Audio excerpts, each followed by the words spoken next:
watching the award-winning GHS-TV, a nationally recognized student television station.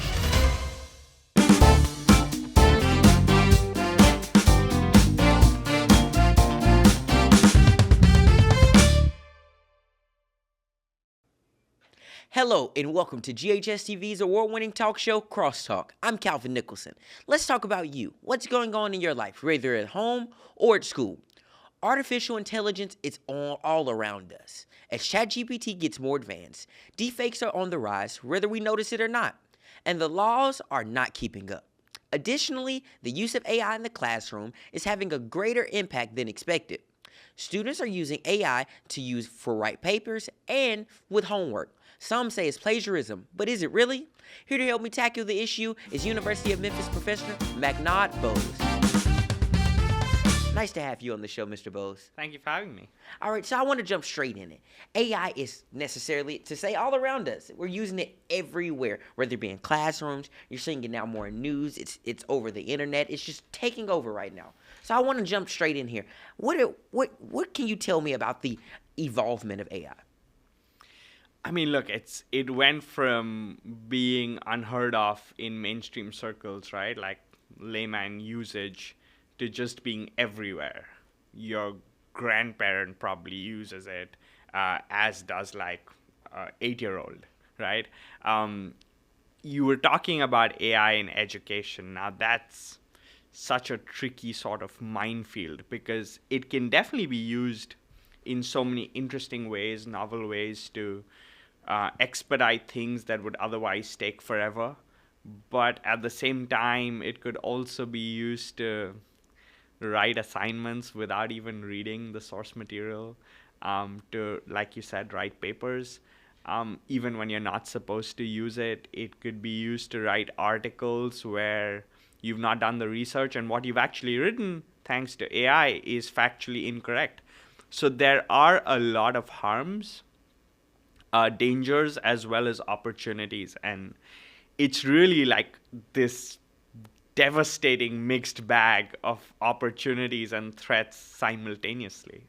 And so I want to go into, now let's get into the education side of it. You talked about how we can use it to write papers and how we may not get the whole concept, but we can get that 100 from it. Can you really say, and said, is it plagiarism? Can you explain that to me? Because what about for the users that use AI, but put their thoughts, but need AI to kind of sort of like grammar correct it and just fine tune it? So can you say that that's plagiarism? Can you go into depth on that? Yeah, I mean, it's a slippery slope, right? And where do you draw the line? If a student writes up a prompt that, hey, this is what my professors asked me to do an assignment on. I want you to imagine you're a 10th grade student at Germantown High School outside of Memphis, and give me a prompt. Give me a response for that. Make sure you make a couple of mistakes so it's not perfect. And then whatever AI submits, you just submit it as your assignment. It's going to take you, 30 seconds? As opposed to you actually would have to read the material that's required to do that assignment, and then you'd have to think about it. What are your thoughts about it? You'd have to pull from different sources and then write it. So, I mean, it's hard to say which student has completely copied it from ChatGPT or Claude or whatever AI chatbot you're using, and which student has only used it to sort of rewrite some things or fine-tune some things or make it like sort of seem smoother or a nicer read. How do you tell? And even if you sort of outlaw it in schools, are students going to listen?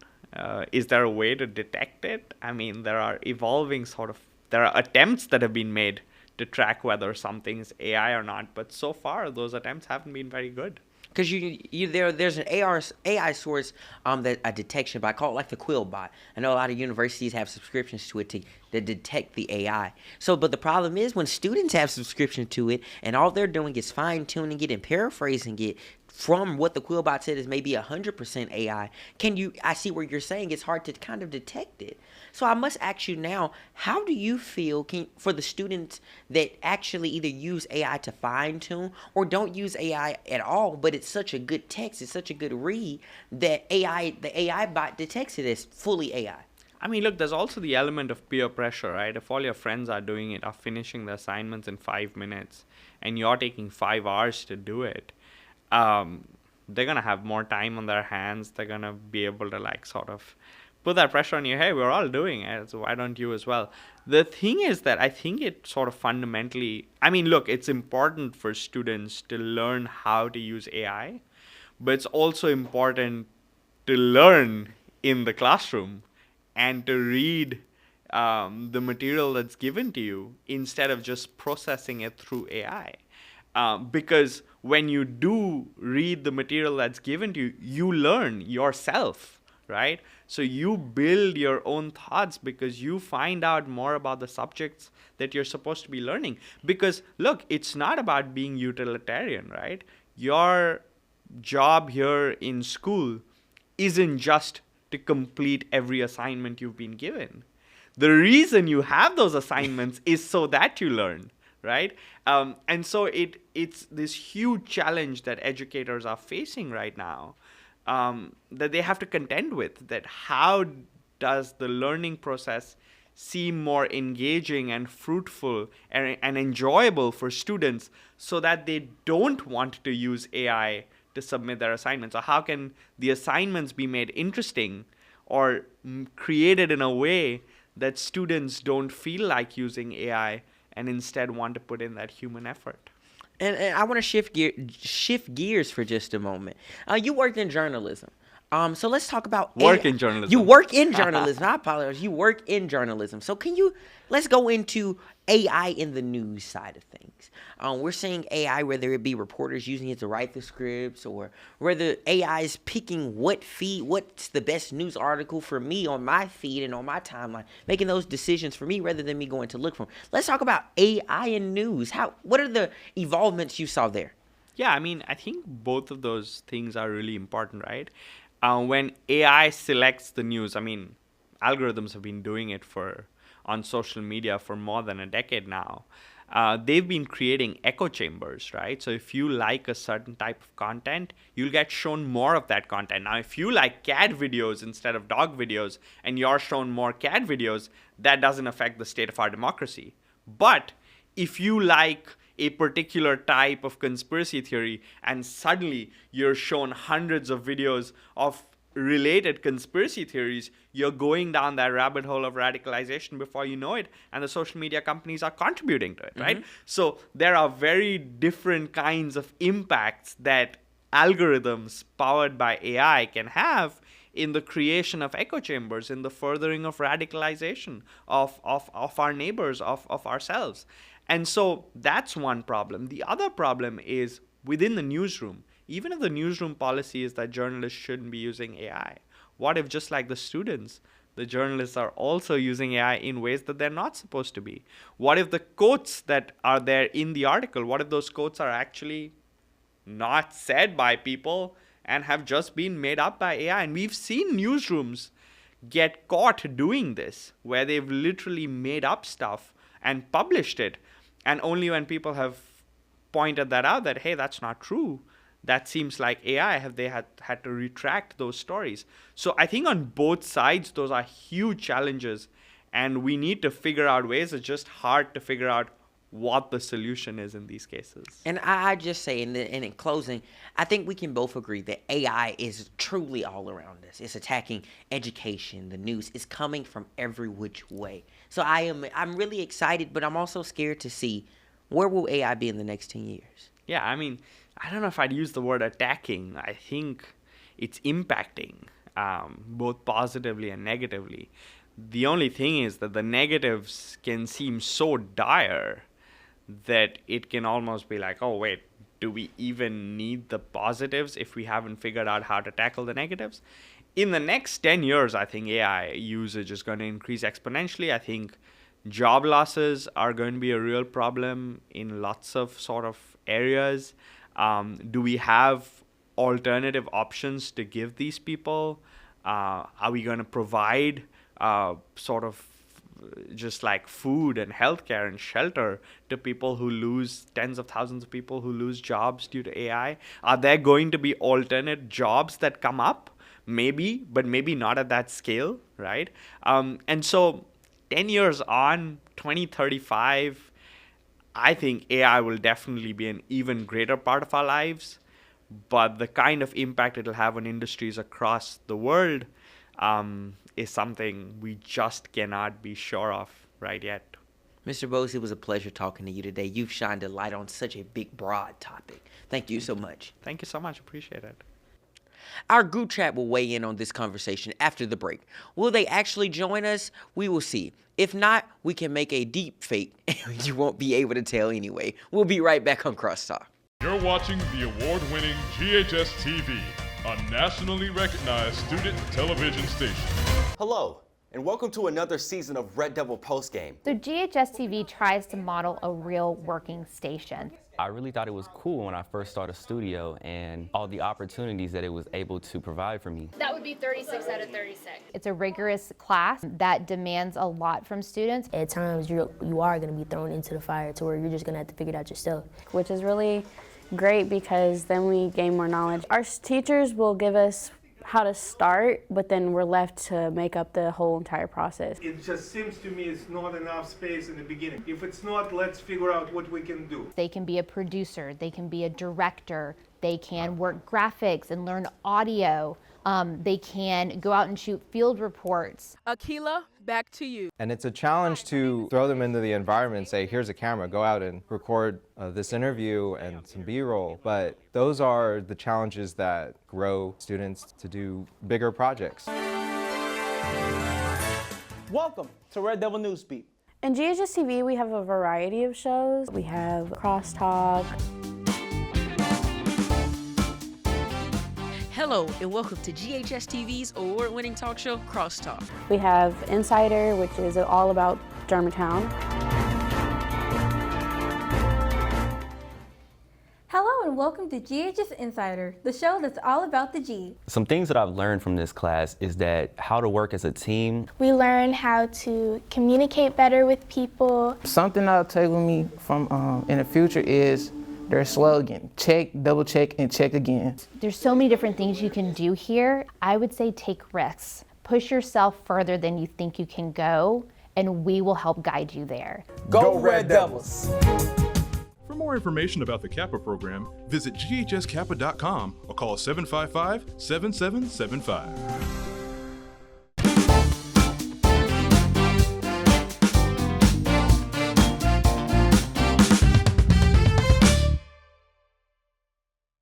Welcome back to the show. This week, we're tackling artificial intelligence, deepfakes, and plagiarism. Here to give us the classroom perspective is Qa'Zaria Redmon and Dr. Camille Collins. Thank you both for joining me today. Thank you. So let's jump right into it. Dr. Collins, you're a teacher, but you're also a firm user of AI, and then you're going to give us our student standpoint of being a student that can use AI. So Dr. Collins, I want to start with you. Can you just open us up by telling me, as a teacher, how do you feel about the usage of AI in the classroom? Well, I think you have to begin with the use of technology, period, in the classroom. I'm oddly enough someone who does not think that our primary grade should have technology.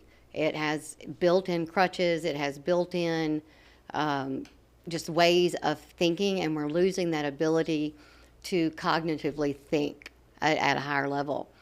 But I teach seniors, and by this point, I encourage them to use it. And I know that I talked to Qa'Zaria beforehand. She's in the International Baccalaureate program. You know, there's a big fear of anybody accusing someone of using AI, but I find it as a starting point for a lot of students, a creativity starting point. A student who is not comfortable with their grammar, maybe they're coming in as an ESL student, or someone with dyslexia. They know the information and they want to do it right, and they want to be able to have a good product. And so I don't know why we can't allow some form of that. Maybe what we need to do is change our thought process as teachers as to how we decide whether or not you have mastered the information. Is the only way to do it is a written paper?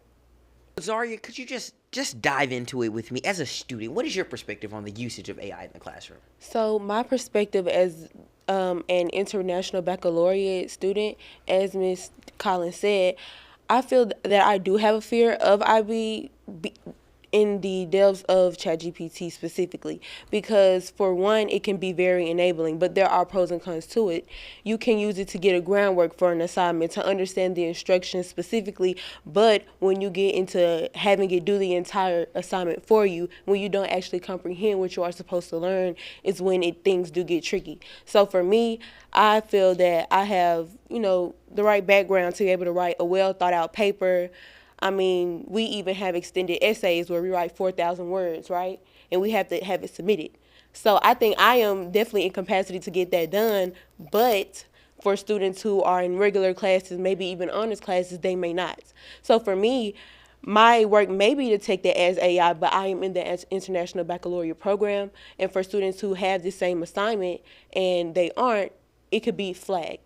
And also, not just as a high school student, I've seen stories for college students, and I'm a senior, so I'll be there next year. But even as a college student, I've seen stories where they've been flagged as AI. In combat to that, some students have input their professor's essay into AI, and that has been flagged as well.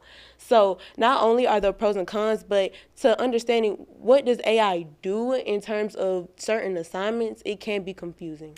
So hear me out with this. We talk about, I said earlier, is it plagiarism? Mm-hmm. So can you say that it's plagiarism of them using AI, Dr. Collins, when you have teacher pay teacher? You have different websites where teachers can go, and you get mad when students find your answers on Google or on Safari or whatever they're using on Quizlet, but that's where you got the test from. So is that not plagiarism?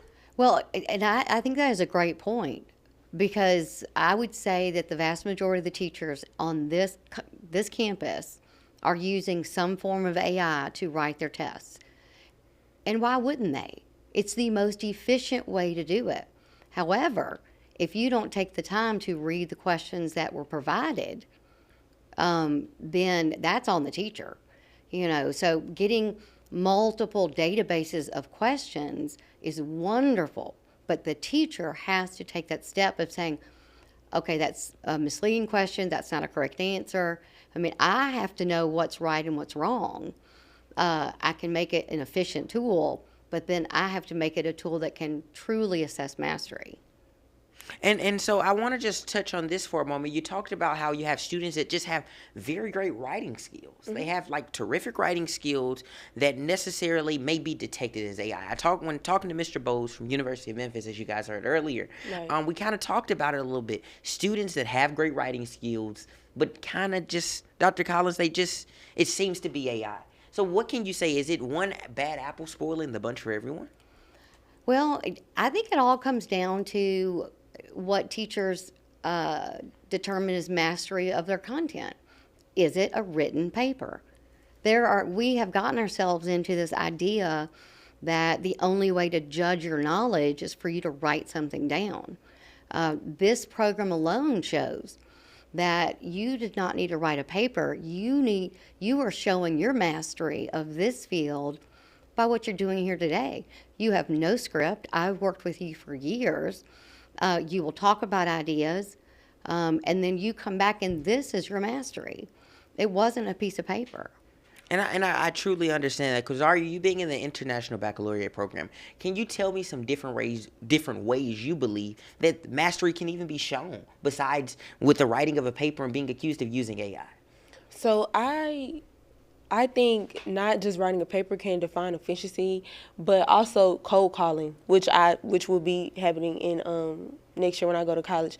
But cold calling, so even just comprehensive. So you can write essays, but there are different types of essays. So comprehensive. If we're right now in class, I'm reading a story that's 400 pages. We have to read 100 pages a week. And just to make sure that we're actually reading, our teacher before every chapter hey, what happened to this character? How did this happen? So to make sure that we're actually following along and being comprehensive of the topic that we're on, they give us certain questions. Also, if it's not comprehensive for certain students, tutoring is always available, or we can always get it to get it set up. It doesn't always have to be a teacher with student that's tutoring. I mean, I could help someone, a student can help me. It depends on the disadvantages that we're at. But Qa'Zaria, may I add and twist? AI is a tutoring tool. It is. It definitely is. Tutoring tool. In ChatGPT right now, there's a mode called the study mode. Because the ChatGPT founder, the CEO of the company, said that he hears the cry of the teacher and about how people are saying that people are just coming, the students are coming on and just getting the answer. There is a mode called study mode, and actually if you prompt ChatGPT to do any kind of schoolwork, it'll offer the study mode. So you can't really say that ChatGPT isn't working its magic. It's here to stay, man. That's what I want to get to. But let's shift gears really quickly, if you don't mind. Let's talk about it in the news broadcasting world. Let's talk about when you can go online. And I talked to you earlier. You talked about how when you go online, AI already knows what you want to hear. Right. So at the top of my feed on social media, or if I Google something, I get the AI-generated pop-up. So on the one hand, it knows me, right? It knows my interests. I used to laugh that on Facebook, there was ads on the side, and one was for a horse blanket that was on sale. And you know something? I needed a new horse blanket. It knew it, right? So we gotta find a way to keep the integrity of education solid, but use the tool that can just gain creativity. It can give confidence. That's the most important thing. Use it as a tool that can make us better. Qa'Zaria? Personally, like what Dr. Collins said, use it as a tool to make everything better. With the IB program, and on that note, with the IB program, IA is able to be used, but you cannot use it to enable you. You can use it to help you break down a question or anything like that, but when it comes to terms of doing the assignment for you, that's when it becomes forbidden. I've taken anthropology fully. I have the credit, passed the class, but on that internal assessment, our teacher told us AI could be used, but when you go into the classroom and you actually take the test, there's no technology. So even then, you will still have to know the work behind it. That's why when I think AI does have its pros and cons, but it has its pros and cons. So you should also know how to do your work yourself, but there are certain ways that you can use AI where it isn't enabling and you can actually still learn, like the study work method. Some may say the good outweighs the bad. Thank you both for joining me today. Well, thank you for having us. And I think we can all agree that whether we like it or not, AI is here to stay. And we have to use it correctly. If it can be helpful, a learning tool, students need to remember, we don't have to depend on AI for everything. But at the end of the day, it's still a learning tactic. Think critical, do problem solving, and face challenges with it. For more information on our programming, please check us out on the web at GHS-TV.org, where we're streaming live 24 hours a day. You can also check us out on Facebook and Instagram. I'm Calvin Nicholson, and from all of us here at GHS-TV, thank you for watching Crosstalk, and I hope to see you again soon.